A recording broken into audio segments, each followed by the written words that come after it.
सुप्रभात। बाबा कहते हैं, मेरे प्यारे बच्चे, हाँ जानता हूँ तुम मेरे संदेशों के माध्यम से बहुत कुछ सुधारने की कोशिश करते हो। और आज फिर तुमसे एक बात कहना चाहता हूँ। जब परेशानियाँ हो, ज़्यादा ही परेशानियाँ दिख रही हो, कोई रास्ता ना दिख रहा हो, चारों तरफ से अंधेरा हो, सब रास्ते बंद हो गए हों, उस पल अपने मन को शंका में मत लाया करो, भटकाव में मत लाया करो। ऐसा ना हो कि कोई कुछ कहे और तुम उन बातों पर विश्वास कर लो। अगर कोई कह रहा है कि तुम ये काम नहीं कर पाओगे, तुमसे नहीं होगा, तो तुम उन्हीं बातों पर ध्यान देने लगते हो कि शायद हाँ ऐसा नहीं हो सकता है हमसे। अपनी क्षमता को पहचानो। जो तुम कर रहे हो वो सही है, क्योंकि जो आज तुम कर रहे हो मैंने ही तुम्हारे मन में डाला है। और ये क्षमता की बात कहाँ आ जाती है?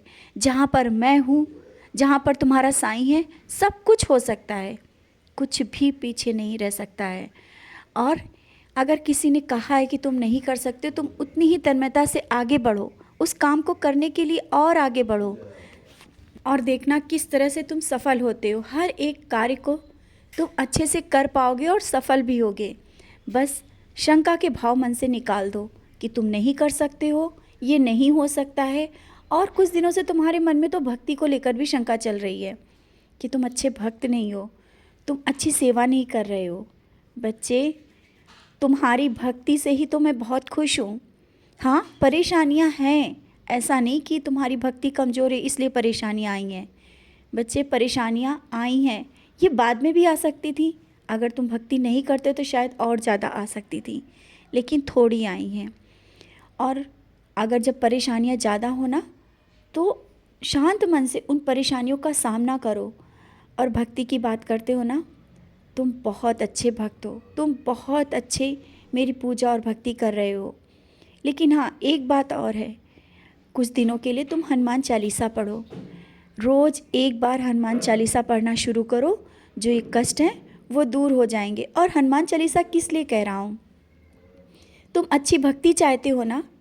ये मत सोचो कि मैं कहाँ हूँ कहाँ नहीं हूँ, किसकी पूजा करूँ या ना करूँ। बच्चे, मैं हर एक रूप में वास करता हूँ। मैंने कहा ना, सबका मालिक एक है। तो मन को इतना मत भटकाओ और शंका में लाओ कि इनकी पूजा करनी चाहिए नहीं। हनुमान जी की पूजा करने के लिए बढ़ रहे हो ना, चालीसा पढ़ने के लिए बढ़ रहे हो ना, करो।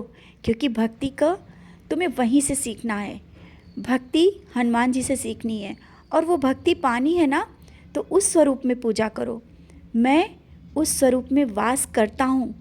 ये मत सोचो कि मैं वहाँ हूँ या नहीं हूँ, लेकिन जब तुम्हें जो चाहिए उस स्वरूप में मैं तुम्हें दर्शन कराता हूँ। तो मन में जो सोच रहे हो ना कि हनुमान चालीसा करें या ना करें, बाबा की पूजा तो करते हैं।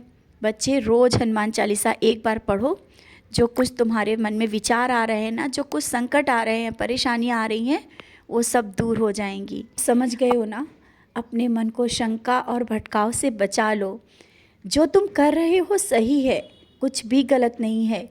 किसको कैसे भोग लगाना है, किसकी पूजा करना है, बाबा की पूजा करें या और भगवान की पूजा करें, क्यों इतना सोच रहे हो? जैसा कर रहे हो बहुत अच्छा कर रहे हो। अरे तुम मन से सिर्फ ध्यान ही कर लो, सब भगवान को एक बार ही ध्यान कर लो। मैं सब में वास करता हूँ। आवश्यक नहीं कि मेरे लिए अलग से हर चीज़ें करी जाए। तुम मेरा नाम स्मरण करते हो, मैं तुम्हारे नाम स्मरण को स्वीकार करता हूँ। मैं तुम्हारे साथ रहता हूँ, तुम्हारे घर में हूँ, विराजित हूँ, मैं बैठा हूँ, मैं साक्षात तुम्हारे घर में बैठा हूँ। तुम्हारी हर एक बात को, मन को कैसे समझ लेता हूँ, समझ तो रहे होगे ना? तुम्हारा विश्वास, तुम्हारी भक्ति, यही तो मुझे बहुत पसंद है।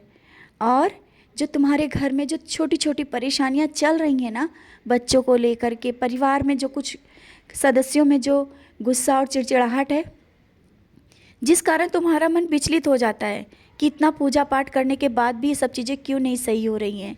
सही होंगी बच्चे, सही होंगी। एक बार पानी में ऊदी डाल करके पूरे घर में छिड़काव कर दो, जो नकारात्मकता फैली हुई है ना वो दूर होगी। क्योंकि कुछ लोग ऐसे भी होते हैं जो तुम्हारे घर में एक नज़र डाल के जाते हैं। तुम्हारे घर में एक इतना प्यार है और इतना अच्छा सकारात्मकता है, उस पर भी नज़र लग जाती है। तुम्हारे कुछ अपने ही हैं जो नज़र लगा देते हैं तुम्हारे घर पे। तो ऊदी पानी में डाल करके पूरे घर में छिड़काव करो, सब सही हो जाएगा। थोड़ा जो अभी तक सही हुआ है आगे भी और अच्छा होगा। जो तुम पाना चाहते हो ना सब मिलेगा, जो नहीं मिला है वो भी मिलेगा, और जो मिल रहा है ना वो तुम्हारे लिए ही है, कुछ अलग नहीं है। क्योंकि मैं जो कर रहा हूँ वो तुम्हारे हित में ही कर रहा हूँ, कुछ अलग नहीं करूँगा, ना ही तुम्हारे अहित में करूँगा, ये तो तुम्हें पता ही है ना। तो जो मैं दे रहा हूँ उसे स्वीकार कर लो। क्यों रोते हो, क्यों रो रो कर उन चीज़ों को कहते हो कि मैं नहीं चाहता था और ऐसा हुआ। बच्चे, मैं चाहता हूँ जो तुम्हारे लिए सही है वही कर रहा हूँ, समझ रहे हो ना।